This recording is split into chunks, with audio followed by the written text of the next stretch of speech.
नमस्कार, जय हिंद दोस्तों। स्वागत है आपका आपके अपने YouTube channel quick revision classes में। आज जो आपको करवाने जा रहा हूं वो है मुख्य सेविका का एक महत्वपूर्ण टॉपिक और यहां से आपको 1 से 2 प्रश्न अवश्य देखने को मिलेंगे अपनी परीक्षा में। तो इस टॉपिक को आपको बहुत अच्छे तरीके से तैयार करना है और इस टॉपिक में आपके जो आज मैं कंप्लीट करवाऊंगा उसमें बाल विकास से जुड़ी हुई परिभाषाएं, बाल विकास के क्षेत्र और विकास के सिद्धांत, इन तीनों टॉपिक से एक प्रश्न आपको अवश्य देखने का मिलेगा और हो सकता है 2 प्रश्न देखने को मिल जाए। यह बहुत ही महत्वपूर्ण टॉपिक है, इसलिए आज मैं इसका पूरा रिवीजन आपको करवाने वाला हूं।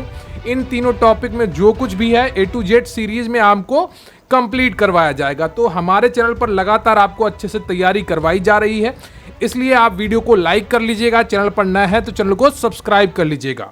तो चलिए शुरू करते हैं आज का ये टॉपिक।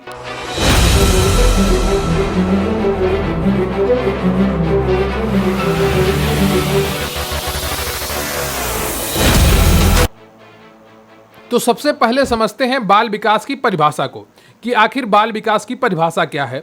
बाल विकास या बाल मनोविज्ञान की कुछ परिभाषाएं निम्नलिखित हैं। सबसे पहले पढ़ते हैं जेम्स ड्रेवर के अनुसार क्या है बाल विकास की परिभाषा।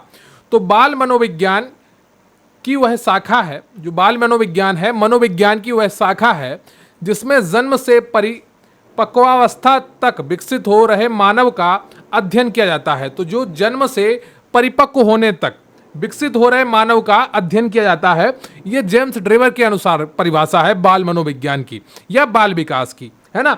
बाल मनोविज्ञान कहें या बाल विकास कहें, दोनों की बात एक ही है, ठीक है। अब बात करते हैं क्रो एवं क्रो के अनुसार बाल मनोविज्ञान की क्या परिभाषा है या बाल विकास की परिभाषा क्या है। तो बाल मनोविज्ञान वह मनोवैज्ञानिक अध्ययन है जो व्यक्ति के विकास का अध्ययन गर्भकाल के प्रारंभ से किशोरावस्था की प्रारंभिक अवस्था तक करता है। तो ये क्रो एंड क्रो के अनुसार परिभाषा है। इसमें क्या देखो, इसके की पॉइंट आपको याद करने हैं। क्या की पॉइंट?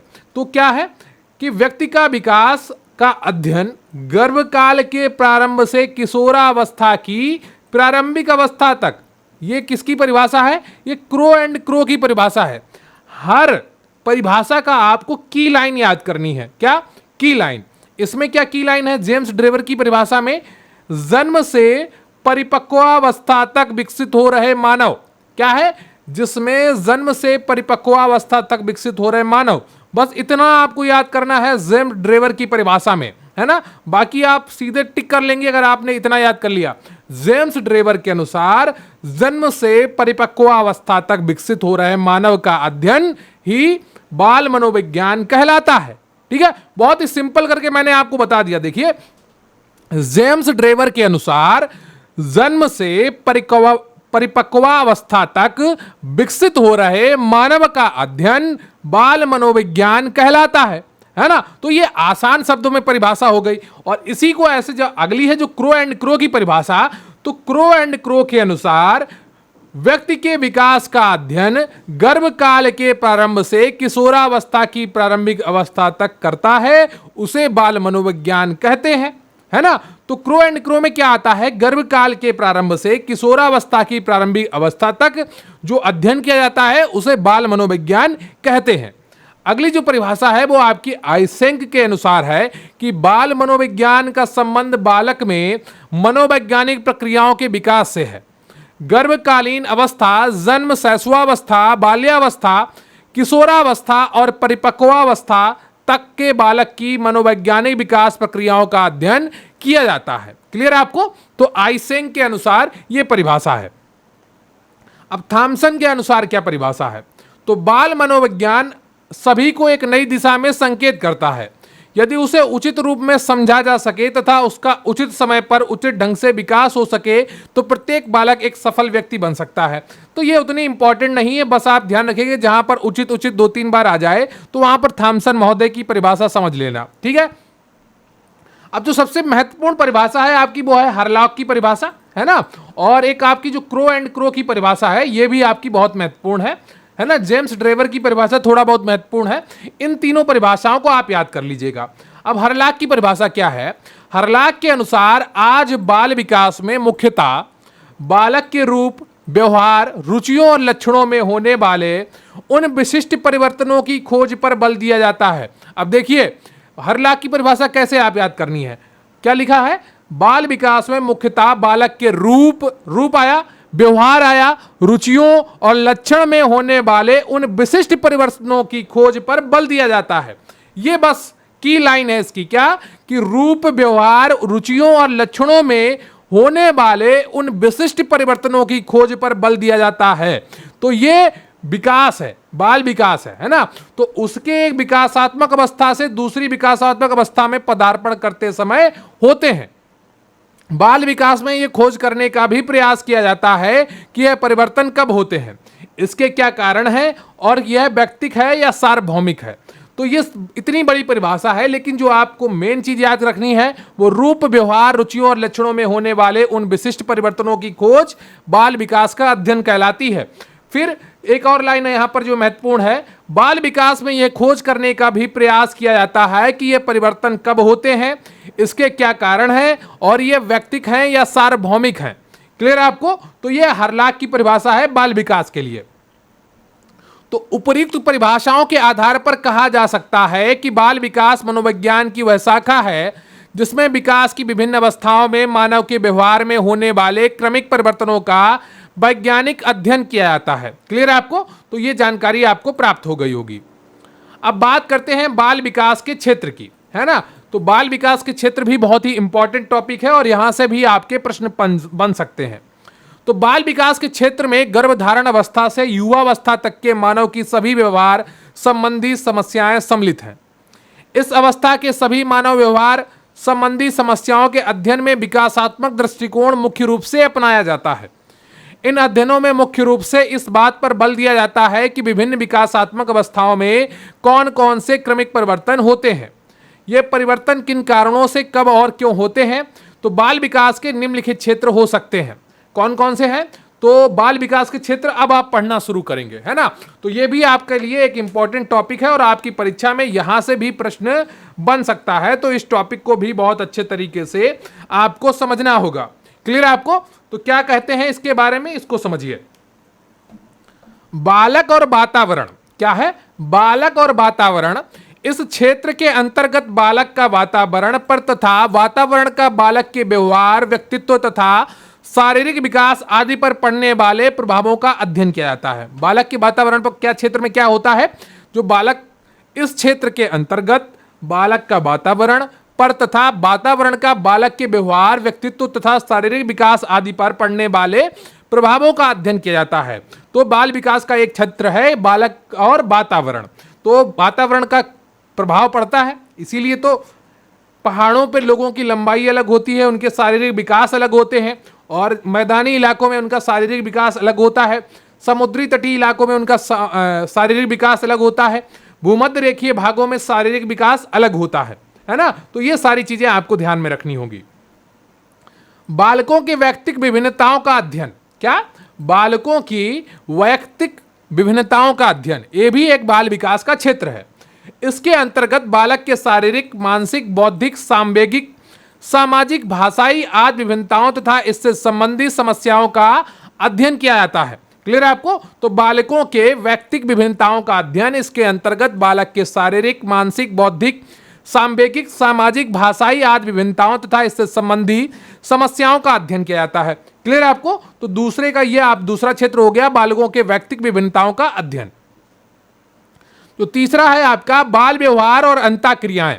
इसके अंतर्गत विकास की विभिन्न अवस्थाओं में बालक के विभिन्न अंतःक्रियाओं और व्यवहारों को समझकर यह जानने का प्रयास किया जाता है कि बालक के पर्यावरणीय समायोजन में कौन सी अंतःक्रियाएं बाधक हैं और कौन सहयोगी हैं। क्लियर है आपको? तो बालक की अंतःक्रियाओं, एक बालक का व्यवहार और अंतःक्रियाएं, ये भी एक बाल विकास का क्षेत्र है और इसको आसानी से बस आपको समझना है।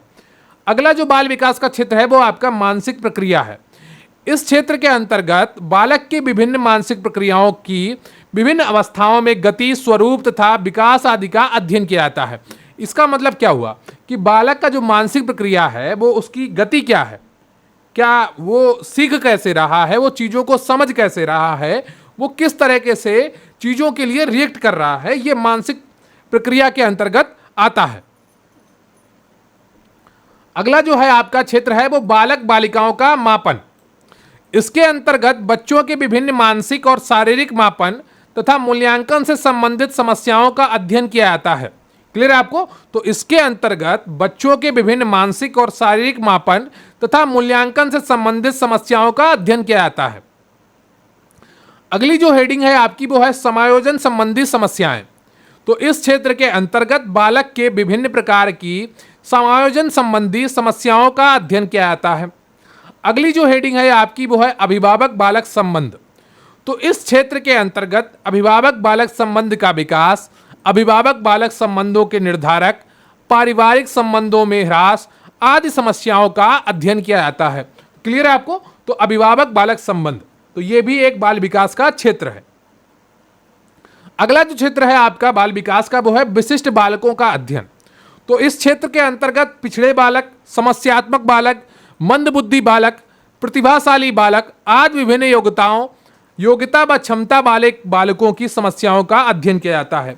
तो 8 ये जो आपके बाल विकास के क्षेत्र हैं उनके अंतर्गत क्या क्या अध्ययन किया जाता है, इनको आपको समझना है और देखना है। क्लियर है आपको? तो उम्मीद करता हूं ये अभी आपको समझ में आ गया होगा। एक टॉपिक और आपका बचा है वो है विकास के सिद्धांत। तो जो आपके आज के 3 टॉपिक हैं वो बिल्कुल कंप्लीट हो जाएंगे और बिल्कुल भी आपको क्लास छोड़कर भागने की आवश्यकता नहीं है। कायर मत बनिए, मेहनत करिए। अगर आपको सिलेक्शन चाहिए तो क्लास को 20 में छोड़कर भागने की आदत से बचिए। कितना समय बचा है आपके पास? बहुत कम समय बचा है, 25 से 26 दिन बचे हैं और 24 तारीख को आपका पेपर है। आपके पास कितना समय है? तो उस समय को ध्यान में रखिए और अच्छे से पूरी क्लास अटेंड करना सीखिए। गैरिसन एवं अन्य के अनुसार क्या परिभाषा है? जब बालक विकास की एक अवस्था से दूसरी अवस्था में प्रवेश करता है तब हम उसमें कुछ परिवर्तन देखते हैं। अध्ययनों ने सिद्ध कर दिया है कि ये परिवर्तन निश्चित सिद्धांतों के अनुसार होते हैं। इन्हीं को विकास का सिद्धांत कहा जाता है। ठीक है? तो जब बालक विकास की एक अवस्था से दूसरी अवस्था में प्रवेश करता है तब हम उसमें कुछ परिवर्तन देखते हैं। अध्ययनों ने सिद्ध कर दिया है कि ये परिवर्तन निश्चित सिद्धांतों के अनुसार होते हैं। अब आपसे प्रश्न पूछा जा सकता है, किस विद्वान का मानना है कि जो बालकों में परिवर्तन होते हैं ये निश्चित सिद्धांतों के अनुसार होते हैं? ये किसका कहना है? तो ये गैरिसन एवं अन्य के अनुसार है। ठीक है? तो इन विकास के सिद्धांतों का संक्षिप्त व्याख्या निम्नलिखित है। पहला जो सिद्धांत है आपका वो है निरंतरता का सिद्धांत। क्या? निरंतरता का सिद्धांत। इस सिद्धांत के अनुसार विकास की प्रक्रिया निरंतर व अविराम गति से चलती रहती है, जो कभी मंद व कभी तीव्र हो सकती है। तो जो निरंतरता का सिद्धांत है वो कहता है कि विकास कभी रुकता नहीं है, वो लगातार चलता रहता है। उसकी बस प्रक्रिया धीमी या तीव्र हो सकती है। क्लियर है आपको? तो ये निरंतरता का सिद्धांत है। अगला जो आपका सिद्धांत है वो व्यक्तिगतता का सिद्धांत है। क्या है? व्यक्तिगतता का सिद्धांत। इस सिद्धांत के अनुसार भिन्न भिन्न व्यक्तियों के विकास की गति एवं दिशा भिन्न भिन्न होती है। दूसरे शब्दों में एक ही आयु के 2 बालकों या बालिकाओं में शारीरिक, मानसिक, सामाजिक तथा चारित्रिक आदि विभिन्नताओं का होना विकास की व्यक्तिगतता को इंगित करता है।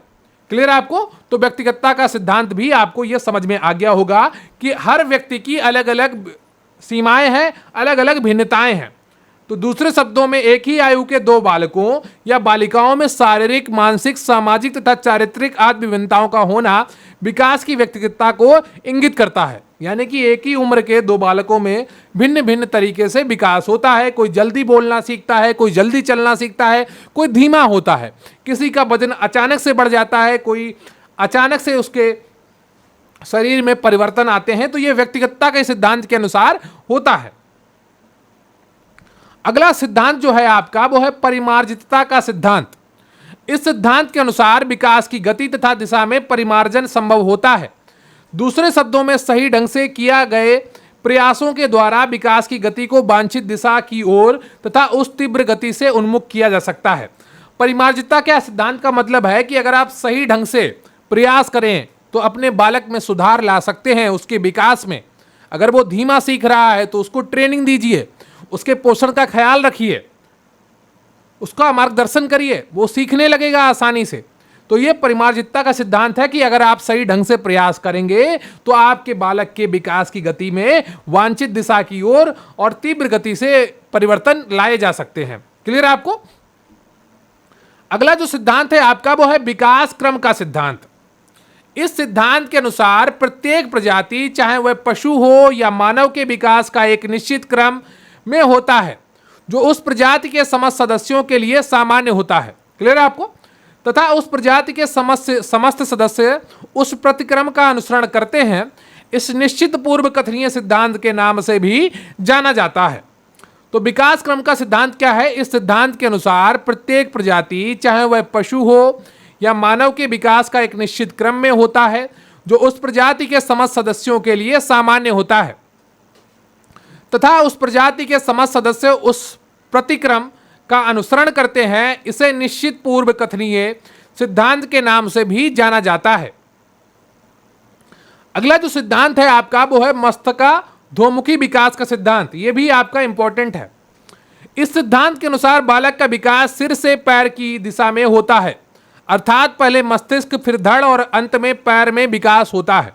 क्लियर है आपको? तो मस्तकाधोमुखी सिद्धांत है विकास का, इसमें विकास की दिशा क्या होती है? पहले मस्तिष्क, फिर धड़ और अंत में पैर में विकास होता है। अगला जो सिद्धांत है वो आपका है एकीकरण का सिद्धांत। इस सिद्धांत के अनुसार बालक पहले संपूर्ण अंगों को फिर एक अंग के भागों में चलाना सीखता है, उसके बाद वह उन भागों में एकीकरण करना सीखता है। अगला है आपका समान प्रतिमान का सिद्धांत। इस सिद्धांत के अनुसार प्रत्येक प्रजाति, चाहे वह पशु हो या मानव, अपनी प्रजाति के अनुरूप विकास के प्रतिमान का अनुसरण करता है, यानी कि जैसी उसकी प्रजाति है उसी तरीके का विकास का वह अनुसरण करेगा। अगला जो सिद्धांत है आपका वो है सामान्य से विशिष्ट प्रतिक्रियाओं का सिद्धांत। तो इस सिद्धांत के अनुसार बालक का विकास सामान्य से विशिष्ट प्रतिक्रियाओं की ओर होता है, यानी कि वो पहले सामान्य चीजें सीखता है, फिर विशिष्टता प्राप्त करता है धीरे धीरे। वह पहले अपने किसी एक अंग का संचालन करने से पूर्व अपने पूरे शरीर का संचालन करता है और किसी विशेष वस्तु की ओर इशारा करने से पूर्व अपने हाथों को सामान्य रूप से चलाता है। अगला जो सिद्धांत है आपका वो है वंशानुक्रम तथा वातावरण की अंतःक्रिया का सिद्धांत। इस सिद्धांत के अनुसार बालक का विकास वंशानुक्रम, यानी कि जो उसकी पीढ़ी दर पीढ़ी विकास की प्रक्रिया रही है उसके अनुसार, और वातावरण की परस्पर अंतःक्रिया के परिणाम होता है। तो उसके आसपास जो वातावरण है उसका भी महत्व होगा उसके विकास में। अगला जो सिद्धांत है आपका वो है चक्राकार प्रगति का सिद्धांत। तो इस सिद्धांत के अनुसार विकास रेखीय गति एवं स्थिर दर से ना होकर चक्राकार ढंग से होता है, अर्थात विकास की प्रक्रिया के दौरान बीच बीच में ऐसे अवसर आते हैं जबकि किसी क्षेत्र विशेष में विकास की पूर्व अर्जित स्थिति का समायोजन करने के लिए उस क्षेत्र की विकास प्रक्रिया लगभग विराम की स्थिति में आ जाती है। क्लियर है आपको? तो ये चक्राकार प्रगति का सिद्धांत है। इसमें क्या होता है कि विकास प्रक्रिया के दौरान बीच बीच में ऐसे अवसर आते हैं, यानी कि ऐसा समय आता है जब किसी क्षेत्र विशेष में विकास का पूर्व अर्जित स्थिति का समायोजन करने के लिए उस क्षेत्र की विकास प्रक्रिया लगभग विराम की स्थिति में आ जाती है। तो ये 10 आपके विकास के सिद्धांत थे जो मैंने आपको कंप्लीट कराए हैं। अगर आप आज की इस वीडियो का पीडीएफ या अन्य सभी PDF, mock test PDF, MCQ PDF प्राप्त करना चाहते हैं तो आप हमारे व्हाट्सएप नंबर 94 पर मैसेज करके प्राप्त कर सकते हैं। इसका लिंक भी आपको डिस्क्रिप्शन बॉक्स में मिल जाएगा। आप हमारे प्रतिज्ञा पीडीएफ बैच से जुड़कर सारी पीडीएफ्स को प्राप्त कर सकते हैं। तो आपका टॉपिक ये पूरा कंप्लीट हुआ, बाल विकास की परिभाषा, बाल विकास के क्षेत्र और विकास के सिद्धांत। उम्मीद करता हूं ये पूरी वीडियो आपको पसंद आई होगी और एक एक चीज आपने ईमानदारी के साथ समझी होगी, पूरी ऊर्जा के साथ आपने चीजों को देखा होगा। अगर आपको आलस्य आ रहा है, अगर आपका पढ़ाई में मन नहीं लग रहा है, तो कहीं ना कहीं आपकी ऊर्जा का स्तर काफी नीचे हो रखा है। ऊर्जा के स्तर को बढ़ाइए, अच्छा खाना खाइए। अगर आपको बहुत ज़्यादा थकान महसूस हो रही है तो कम से कम ग्लूकोज पीजिए। अगर आपको जुखाम नहीं है तो ग्लूकोज ना हो तो नमक चीनी का घोल बनाकर 1 गिलास पीजिए, जिसमें 1 चम्मच चीनी, आधी चम्मच आपको नमक डालना होगा। वो आपका घरेलू ग्लूकोज होता है। तो इससे आप में एनर्जी आएगी, आपका पढ़ाई में मन लगेगा और आप अच्छे से कार्यों को कर पाएंगे। तो ऊर्जा का स्तर अपना ऊंचा रखिए, अच्छे तरीके से पढ़ाई करिए। समय आपके पास बहुत कम बचा है, तो समय को बिल्कुल भी जाया मत करिए, ना रक्षाबंधन के नाम पर, ना दोस्ती के नाम पर, ना रिश्तेदारी के नाम पर। जो आपके पास समय बचा है वो बहुत ही कम है। 24 सितंबर देखते देखते आपकी आ जाएगी और परीक्षा तिथि कब समाप्त हो जाएगी आपको पता भी नहीं चलेगा। इसलिए अच्छे तरीके से तैयारी करते रहिए और एक एक चीज को समझिए। अगर आप पीडीएफ प्राप्त करना चाहते हैं तो स्क्रीन पर दिखाए गए नंबर पर व्हाट्सएप मैसेज कर सकते हैं, आपको पूरी जानकारी प्रोवाइड कर दी जाएगी। कृपया वीडियो को लाइक कर लीजिएगा, चैनल पर नए हैं तो चैनल को सब्सक्राइब कर लीजिएगा और कमेंट करके जरूर बताइएगा कि आपको अगर कोई दूसरा टॉपिक पढ़ना है और ये टॉपिक आपको कैसा लगा। थैंक यू वेरी मच, बहुत बहुत धन्यवाद आपका। जय हिंद, जय भारत।